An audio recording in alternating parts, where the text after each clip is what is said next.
All right, folks, we've got a special edition of CougFan TV. None other than Jonny Lester, starting left guard of the Washington State Cougars. And Jonny, we have a photo of your original commitment, rocking number 7, looking a little leaner.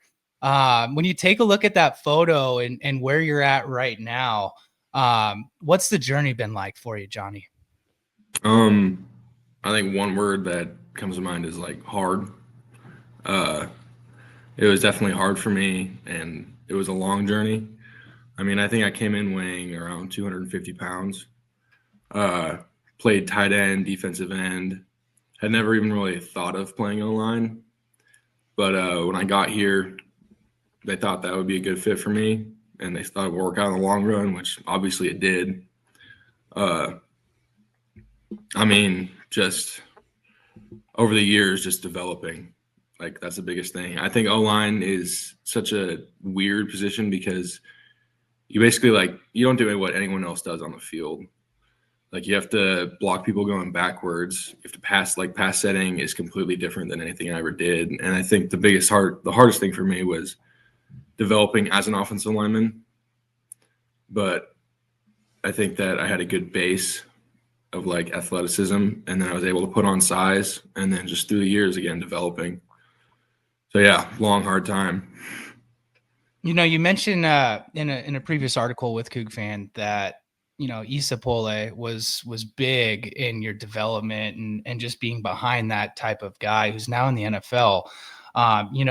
What did you take from some of the guys that kind of took you under their wing initially?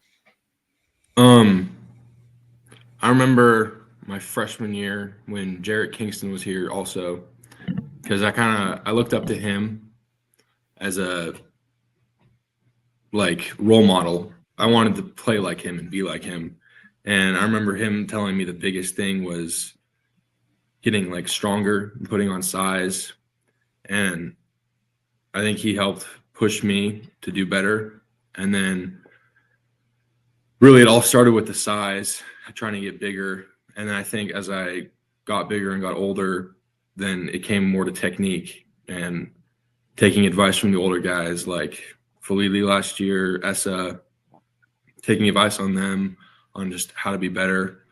Hilborn's helped me a lot. Brock, I mean, all the older guys just really look up to them. And I mean, they've also helped me a ton and develop. And I think I've seen the biggest spike in development from this coaching staff. Like I was still pretty raw last season at O line. And yeah. My last quick question before we get into, well, you know what? Let's go with it. The Kirby Voorhees 46-yard run. I watched that replay like 6 times. You took on 2 different blockers. You got downfield, took out the middle linebacker after dealing with the defensive lineman. And the best part about it, Jonny, you were the first one down there picking up Kirby in the end zone. Take us through that play call and that play for a couple dummies that are on the couch that may not know, what happened in that play. Yeah. So I don't remember it exactly, but I'm pretty sure it was a outside zone to the right to the close side. So with the tight end on the front side. So I remember Brock Buck, the play side linebacker, and I was on the backside. So I knew it was in a combo with Tripp. And I mean, I was just thinking in my mind what I always think 1-2 punch climb on outside zone. So they shifted the defense. So the DT was out wider, and then he kind of came in, if I remember correctly. And then, I mean, I just thought 1-2 punch, climb, and it really all just hit. Got my backside knee through. Was able to turn him so Tripp could pick him up, and then it was pretty easy for me to get to the linebacker, cut him off, let Kirby make the cut off that, and then, I mean, seeing that run hit, because I mean we haven't hit a lot of big runs this year. And against Ole Miss, I mean, I was just super excited. I was super like, hell yeah, we're finally going to get a rushing touchdown for a running back. And it's going to be a 46-yard one. I mean, At Ole Miss? At Ole Miss, I mean, I was like, I'm going to sprint down here and subway with Kirby. So yeah. And working off of that, what type of confidence does that give both yourself and overall this team going down to the SEC territory against Ole Miss, number 4 in the country, and holding your own, basically, being right there with them to the very end? And like we saw with that play, it's an SEC defensive line, but you guys are right there with them. Yeah, I mean, good. It makes us feel good. I mean, that's probably one of the best defensive fronts we'll play all season. Definitely one of the most athletic and big. I mean, those guys were good, and a lot of people probably didn't think we could hang with them, but I think we really did. I think we played harder than them, and we played more violent than them, and I think that's really what gave us our edge. And I mean, again, not discrediting those guys, they were very good, but I think it shows that WSU is still a big power program. We can still hang with big teams. We can still play with them. I mean, they were the number 1 team in the SEC at the time. I don't know if they still are or not. But, I mean, yeah, that's SEC ball. And, we can block them. We can play against them. We can play with them. We almost won that game. We can do it. So, yeah, I mean, it gives us a lot of confidence heading to Virginia. Now you guys go back east again. What do you think for yourself and maybe speaking to some of your teammates that you guys can take from going through this process of going across the country? I mean, gosh, it was a 9:45 start time. So realistically, when you guys are starting your day, it's 4:30 a.m. back there, a little bit of a later start, this weekend. But what do you guys take confidence wise and just making an East Coast trip already? Yeah, I mean, I think our first traveling game, UNT, was kind of just not there. But then, I mean, yeah, we left not early for Ole Miss. We got there at 6 o'clock to the hotel. I mean, we were in bed and we had to wake up 4:30 Pacific, and it was a super early start. And you would think that would make us not be able to come out and be ready to play the game, because, I mean, it was really early for us. But I think being able to go and do that on the field that far away with that big of a time difference really is good for us, and it showed that we can play on the road and we are ready. And, I mean, yeah, this game's further away, but the game's way later. It's 3 o'clock our time, I'm pretty sure. So, I mean, we'll be ready to go. And then looking forward to this next game at Virginia, what have you seen so far on the tape of their defense and what to expect when you head out there? They got big dudes. They're heavy. They play hard. They play very hard. I think they have an old group on the front line. A lot of them are graduates or seniors, and I think they really want it. And you can tell by how they play. I think they play similar to our defense, how they run to the ball. They get 11 hats there, and I think that'll be a good challenge for us. With these guys, they nonstop effort. They might not be better skill-wise than I would say Ole Miss, but they play very hard. You said it last week. I'll be honest with you, Jonny. I was one of those naysayers. This weekend, 17.5-point underdog. Vegas, everybody else still doesn't think WSU has a shot. Do you guys like that? You like having that chip on your shoulder where you see, hey, they're not counting us this week either. Yeah, I mean, it does give us a chip, but I like to think that we don't like to think that we're the underdogs. We're in this with them, and we know we are, and we know we can play with them, and we know we can win this game. Love that mindset. Now, getting into a bit of your story, let's back up a bit. Obviously, you said that your journey to this point has been hard. You grew up in Colbert, Washington, which is about 30 minutes north of Spokane. You played at Class 2B level football in Washington, which is the second lowest level. You had a graduating class of 36 in your senior high school class. I mean, like the articles say, you didn't even know that you were going to be playing football at a college level.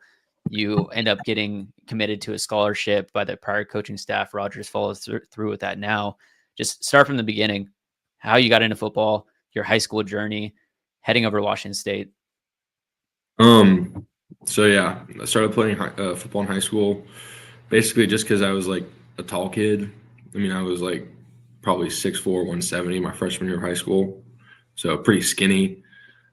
But basically, all my friends just said, "Let's do it. Let's play it. You can play varsity." Because I mean, the skill level at that level is not very high.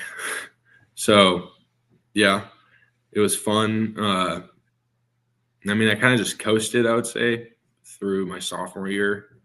And then after that, I had a hard time during COVID, really, with just like the lockdown and all that. So then the running back for my freshman year who played at Eastern, Silas Berea, he came back to Spokane to train through all of COVID. So I basically he like took me under his wing, really, and forced me to work out with him, put me on like a diet plan to put on weight. And I think I probably put on 40 pounds over COVID. And that really kind of catapulted me like physically to be able to really play like quite a bit above my level at 2B and just kind of like destroy the kids. But I mean, and then it was hard to get recruited, really. I think that was my biggest issue. Like I still went to camps, still tried to get recruited, but never really got the offers that I wanted. I got a scholarship to Eastern, but it was only partial. And then I finally, in December, when the new coaching staff came in after Rollo, remember I got on the phone with Whitworth, McGuire, and Morris, and they told me that they would give me a preferred walk-on to WSU. And I mean, I was like, hell yeah, I'll take it. So, yeah. Now, one really cool part too is that, you know, the staff under Dickert had promised a scholarship, and then Rogers' staff comes in. When did they follow through with that? You know, as a new staff, they don't have to do that, but you know, kind of give us the inroads on how that all came to be and when it was announced. So I got told I would get a scholarship in the spring by Dickert, and then in the fall after season, when we had our coach meetings before the bowl game, I was told I might not get it because there was something about not enough scholarships and not enough offensive linemen leaving. And then they told me I would get it if someone transferred. And then I think the next day, the Rotens transferred and then Lely transferred. And then I never went back to Dickert's office to even talk to him about it, even though he told me to, because I just hadn't got around to it yet. But by the time, he had already left. Yeah. So he left like right after that. So then I was kind of in like a oh shoot mode. Am I gonna get a scholarship or not? Because realistically, I didn't know if I was gonna come back to play if I didn't get a scholarship after the season. From like an academic, I was about to I'm graduating the next year.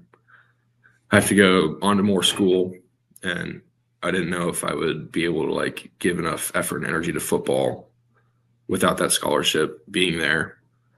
So then Coach Caligus actually was the one who sent me the scholarship offer.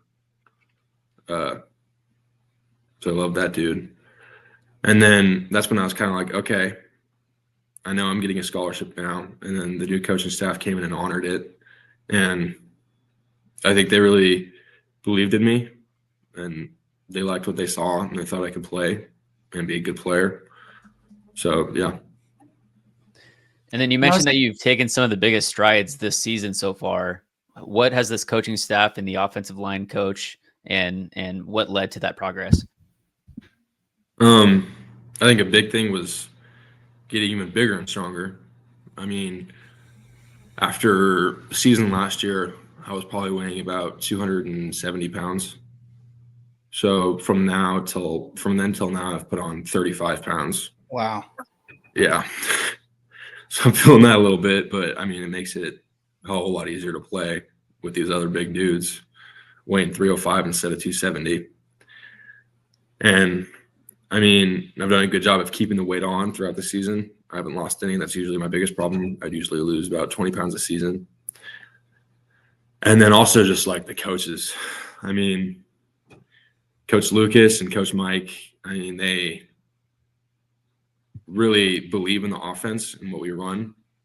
And they think we have athletic enough guys to run it. Because, I mean, we don't really run a normal, like, inside zone, duck step offense.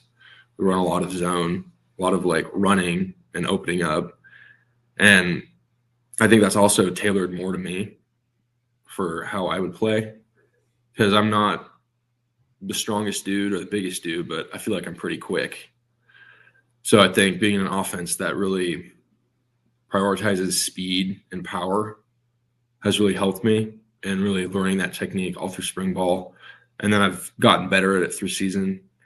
I mean, and then also just like being able to play in games is a big thing, because I think you should get better every week. And I feel that I have. I've had some rough games, but I feel like that I've consistently improved throughout the season with my technique. And that's really due to the coaches, how they coach it. I mean, Coach Frank, 11 years in the NFL, he knows a lot. He can help a lot. So, yeah. Talk about Coach Mike. To us on the outside point of view, it seems like he's a quiet, mild-mannered dude. Just goes in lunch pail type attitude. What's he been like? Have you seen his demeanor change? Have you seen kind of his personality grow through? Because this is also I think his first big time college coaching job. Yeah, I mean, I wouldn't say he's a loud dude. He's not. He usually talks relatively quiet. And it's weird to think, because that when he played, he was probably still a quiet dude, but when he got on the field, he was probably just ripping dudes up. I mean, he was.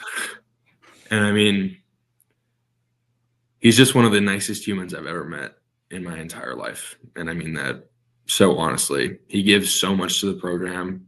He gives so much of his time. His family's in Boise, and he gives so much to be here with us, because he wants to. He doesn't do it for like a job purpose, but like a development purpose. Like, he wants to be with us and see us grow. And I think that's the best thing a coach can do, is want to see you just grow as a person, as an athlete. And yeah, not a big loud guy. He likes to bring the juice to practice, but doesn't yell a lot, doesn't get mad a lot, but he really locks in on technique and really just is always a nice guy. Yeah. And I have to hear the insights of how you keep on the weight. What does the day-to-day like meal plan look like for an offensive lineman, 6'4", 6'5", 300 pounds? You mentioned that the offense is a lot of running around. It's not just stationary blocking. So you're burning a ton of calories. How are you keeping that weight on? I mean, we get breakfast now early in the morning. That scholarship helped. Yeah. I mean, really, one of the biggest things is, oh shoot. We bored him to death. I mean, when I was a walk-on, I would stay on campus, because I have a pretty hard class schedule every semester with my degree. I would stay on campus for 12, 14 hours a day, which I still do for the most part. And I mean, as a walk-on, we got one meal a day, which made it pretty hard to like be able to eat, because I also didn't have money to go spend on food. But now they feed us 3 times a day. I think they still feed the walk-ons twice a day, which is loads better than what I got. And I mean, being able to eat in the facility 3 times a day, and then basically every night when I get home, I eat a couple packets of Topper ramen. Nice. What's your favorite? Get some sodium. Chicken. Oh, see, I'm a soy sauce guy. I like the blue packet, man. Oh, I don't think I've even tried that. I've only had. Oh man, you should try it. You maybe test the waters. But one of my last questions I had was on Zevi, and just what has it been like to watch Zevi this year keep his head down? Now back in the starting position, 2 touchdown passes each time he's been on the field. Really, leading this offense well. And what do you take from just his in-season journey so far? I think he's an ultimate competitor. I think that's a big part of it. I think when John got the starting job last year, he still kept his head down and was still ready to play throughout the whole season. And I know, yeah, it was definitely hard for him at the beginning of the season, but he always stayed ready. He always tried to be a leader. He would always be the most vocal out of all the quarterbacks. And I really think that kind of catapulted him and gave him like energy. And he has so much leadership on the team and in the offense. Like he leads his offense on the field. Like that's a big thing. He leads his offense and he puts his body on the line on those QB runs. And I mean, he gives everything. And you can tell he wants nothing more than for us to win. And he plays like that on the field, sells out. And I mean, I love him. He's a great dude. And I love that he's my quarterback and I get a block for him. We Love almost that. had that TO. That's my quarterback right there. Yeah. Well, Johnny, Connor, sorry, do you have anything else for him? I was going to ask one more thing, last one for me. Obviously, you've gone through a hard journey. For someone who's currently going through a hard journey or working towards something bigger, what advice would you give to someone to, stay mentally aligned and working towards that goal while, not getting, kind of weighed down? I mean, I would say don't ever think about giving up. And like, you don't have as much time as you think you do, really. I mean, these past 3 seasons have flown by for me. I mean, coming in with my big freshman class was like 30 guys, and just like I still remember those days in like the dorms, and like it all goes by so fast, and you don't want to think about even giving up on it because it's going to be over before you even realize that it is. And it really is like a special time in our lives. It's insanely hard, don't get me wrong, but also just like the bonds you make here are for life. And yeah. You don't realize There you they're the have it. good old days until it's past you. Yeah. Well, number 67, the starting left guard. You had a couple plays at right tackle when Jalen had that cramp last week. But, Johnny, it's been very fun to watch your journey. It was a hell of a lot fun watching you on that touchdown run. But this Saturday, 3:30 p.m. Pacific time, Washington State heads out to number 18 Virginia. You can catch that on the CW. Johnny, thank you so much for your time, and best of luck the rest of the season, and stay healthy. Thank you. Go Cougs. Go Cougs.